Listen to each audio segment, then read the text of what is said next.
سبق دیکھ لیں۔ اعوذ باللہ من الشیطان الرجیم لقد صدق اللہ، یقیناً سچا کر دکھایا اللہ نے، رسولہ الرؤیا بالحق، یقیناً اللہ نے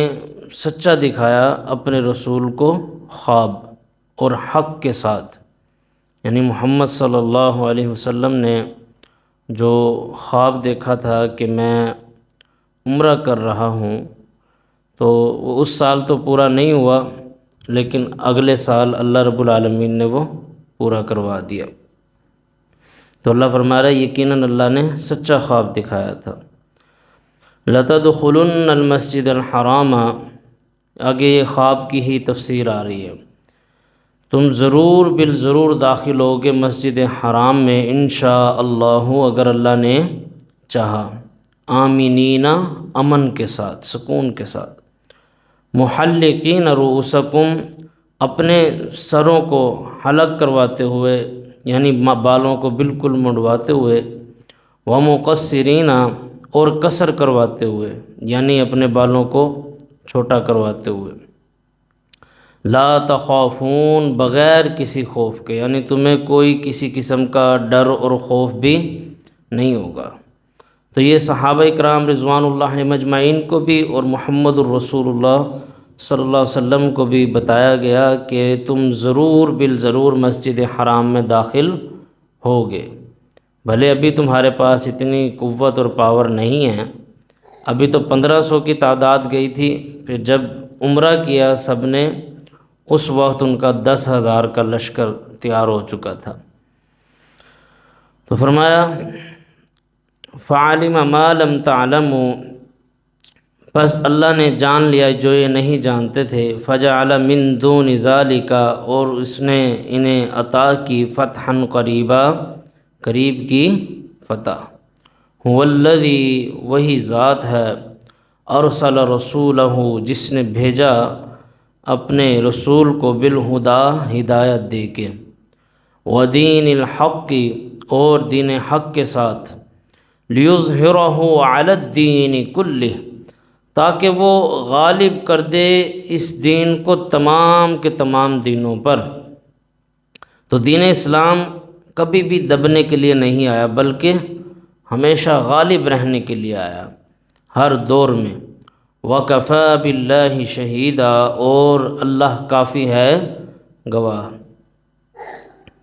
تو یہاں تک ہم نے یہ سبق پڑھ لیا تھا، اگلا سبق دیکھیں۔ محمد الرسول اللہ صلی اللہ علیہ وسلم، محمد صلی اللہ علیہ وسلم اللہ کے رسول ہیں۔ یہاں نبی کریم صلی اللہ علیہ وسلم کا نام آیا ہے قرآن مجید میں، ورنہ عموماً جگہوں پر آپ صلی اللہ علیہ وسلم کو مدثر بھی کہا گیا، مزمل بھی کہا گیا، یا دیگر ناموں سے آپ صلی اللہ علیہ وسلم کو پکارا گیا۔ تو یہاں آیت ہی شروع ہو رہی ہے محمد الرسول اللہ صلی اللہ علیہ وسلم، کہ محمد صلی اللہ علیہ وسلم اللہ کے رسول ہیں۔ اچھا، لا الہ الا اللہ پیچھے پڑھ آئے ہیں اسی پارے میں،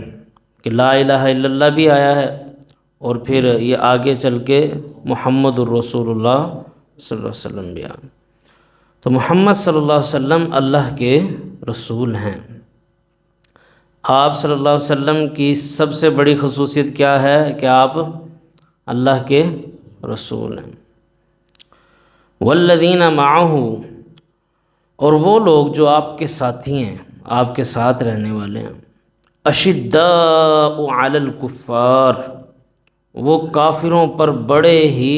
سخت ہیں، رحماء بینہم،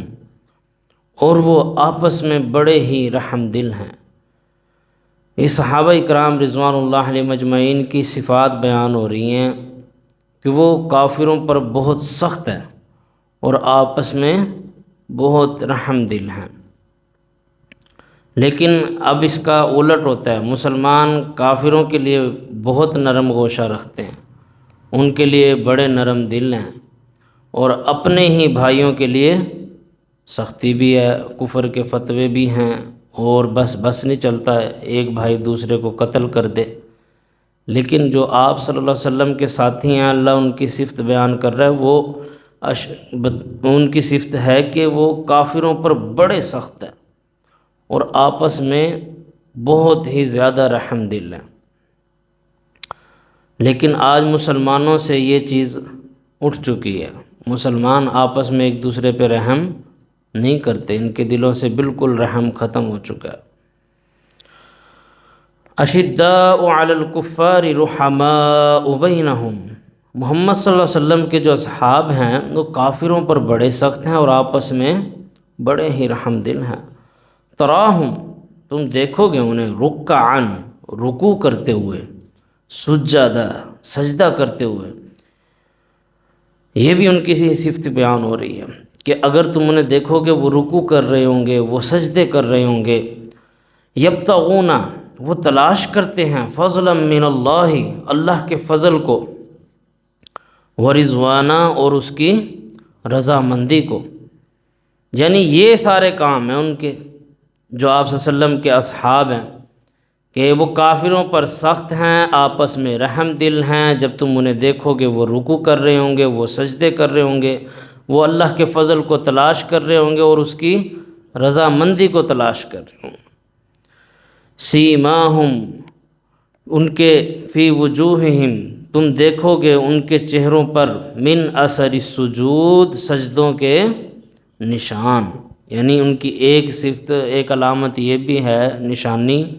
کہ ان کے چہروں پر سجدے کر کر کے نشان پڑ گئے،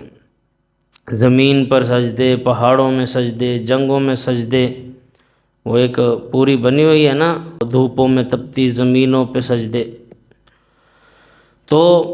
صحابہ کرام رضوان اللہ علیہم مجمعین تو وہ سجدے کیا کرتے تھے، اس وجہ سے ان کے ماتھے پر وہ نشان ہوتا تھا جس پر اللہ رب العالمین نے جہنم کی آگ حرام کی ہے۔ لیکن یہ جو کچھ سجدے کچھ سال پہلے چلے تھے نا، ڈرامے بازے والے، وہ جو ایسی جان بوجھ کے صفوں پہ ماتھے رگڑ رگڑ کے،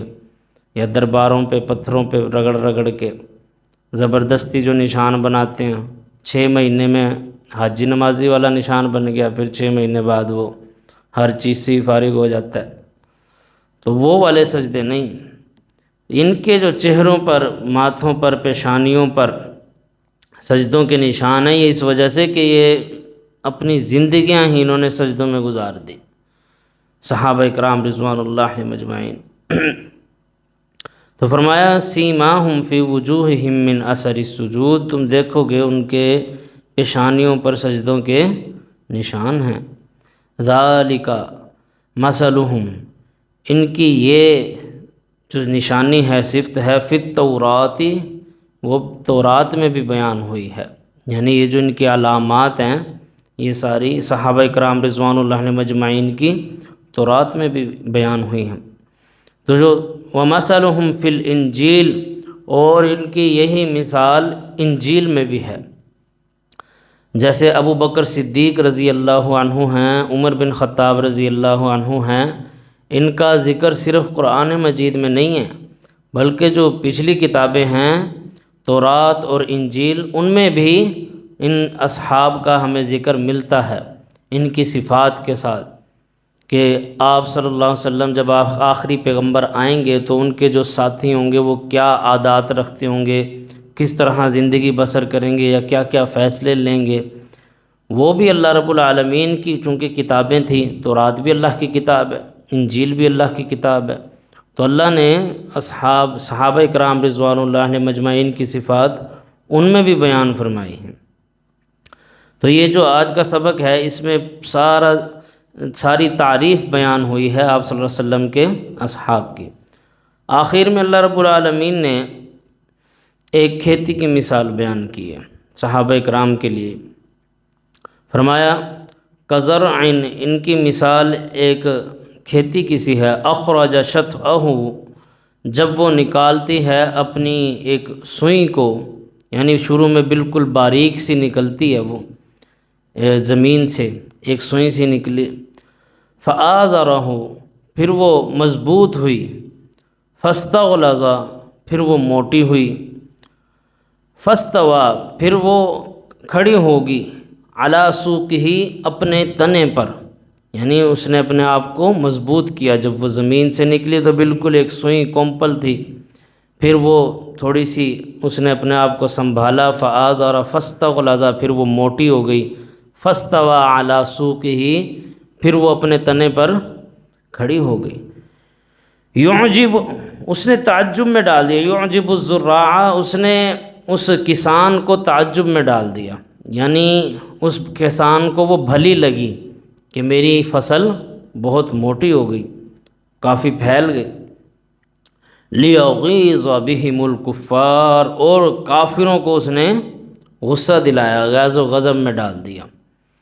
یہ مثال بیان ہو رہی ہے صحابہ کرام رضوان اللہ علیہم اجمعین کی، کہ شروع میں بہت ہی وہ کمزور تھے،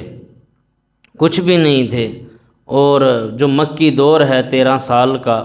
اس میں صحابہ کرام رضوان اللہ علیہم اجمعین پر خوب ظلم ہوئے۔ حضرت بلال رضی اللہ عنہ کو مار مار کے ان کا برا حال کر دیا، ابو بکر صدیق رضی اللہ عنہ نے مارے کھائی، خود رسول اللہ صلی اللہ علیہ وسلم کے اوپر اوجڑی رکھی گئی۔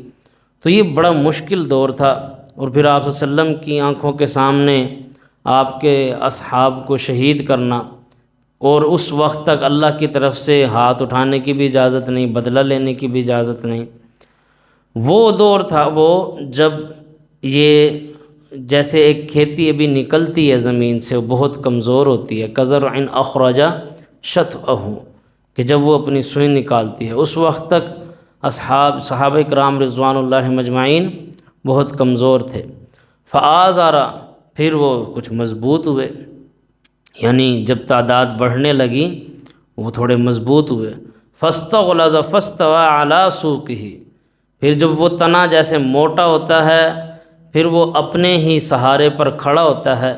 یہ وہ وقت تھا جب محمد الرسول اللہ صلی اللہ علیہ وسلم نے مدینہ کی طرف ہجرت کی، پھر آپ صلی اللہ علیہ وسلم نے ایک خلافت قائم کی، اور وہ ایک مضبوط تنے کی طرح کھڑی ہو گئی، اور پھر صحابہ کرام رضوان اللہ علیہم اجمعین بھی مضبوط ہو گئے۔ دوسری طرف اللہ کی طرف سے ہاتھ اٹھانے کی بھی اجازت ہوگی کہ اب تم نے انہیں منہ توڑ جواب دینا ہے، اب وقت ہے ان سے بدلہ لینے کا۔ تو جب صحابہ کی جماعت 10,000 تک پہنچ گئی، جیسا کہ ہم پیچھے بھی پڑھا ہے، تو یہ وہ وقت تھا کہ جب صحابہ کرام رضوان اللہ علیہم اجمعین تو خوش تھے، مسلمان خوش تھے، لیکن اس چیز نے مسلمانوں کی اس مضبوطی نے لیغیظ بہم الکفار، کافروں کو غیظ و غضب میں ڈال دیا، غصے میں۔ یعنی جب انہوں نے دیکھا کہ یہ کل کے کمزور سے مسلمان، آج ان کی تو تعداد دیکھو کس طرح یہ مضبوط ایک جماعت کھڑی ہو گئی ہے، اب اس کا مقابلہ کون کرے؟ تو اللہ نے ایک کھیتی کی مثال بیان کی صحابہ کرام رضوان اللہ علیہم اجمعین کی، کہ یہ کس طرح مضبوط ہوئے ہیں، کمزوری سے مضبوطی کی طرف گئے۔ وعد اللہ الذین آمنوا، اور وعدہ کیا اللہ نے ان لوگوں سے جو ایمان لائے، وعملوا الصالحات، اور انہوں نے نیک اعمال کیے، منہم ان کے لیے، مغفرۃً بخشش ہے، واجرا عظیما، اور بہت بڑا اجر ہے۔ یعنی اللہ فرما رہا ہے ایسا نہیں ہے، کوئی یہ نہ سمجھے کہ اگر وہ ایمان لایا ہے اور نیک اعمال کر رہا ہے تو ہم اس کے عمل ضائع کر دیں گے، ایسا کبھی بھی نہیں ہوگا۔ اللہ کا وعدہ ہے ایسے لوگوں سے جو نیک اعمال کر رہے ہیں، ان کے یہ نمازیں، یہ قرآن پڑھنا، اور اللہ سے بخشش طلب کرنا اور کوشش کرنا جنت کے لیے، یہ کبھی بھی ضائع نہیں جائے گی۔ اللہ فرما رہا ہے ایسے لوگوں سے ہمارا وعدہ ہے کہ ہم انہیں بخشیں گے بھی اور انہیں اجر عظیم بھی دیں گے۔ اور دوسرا، یہ سب سے زیادہ جن لوگوں کے لیے آیت نازل ہوئی ہے وہ صحابہ کرام رضوان اللہ علیہم اجمعین ہیں۔ جب اللہ کہہ رہا ہے کہ وعدہ ہے میرا ان لوگوں سے جو ایمان لائے اور انہوں نے نیک اعمال کیے، ہم انہیں بخش بھی دیں گے، مغفرتاً، ان کے لیے بخشش ہے، وہ اجراً عظیمہ، اور ان کے لیے بہت بڑا اجر ہے۔ تو جب اللہ نے صحابہ کرام رضوان اللہ علیہم اجمعین کو معاف کر دیا تو کوئی بندہ کون ہوتا ہے اعتراض کرنے والا؟ جب اللہ ہی معاف کر دے جو صحیح اور غلط کو بنانے والا، تو پھر بندے کا اعتراض نہیں بنتا۔ تو یہ آج کا سبق ہے۔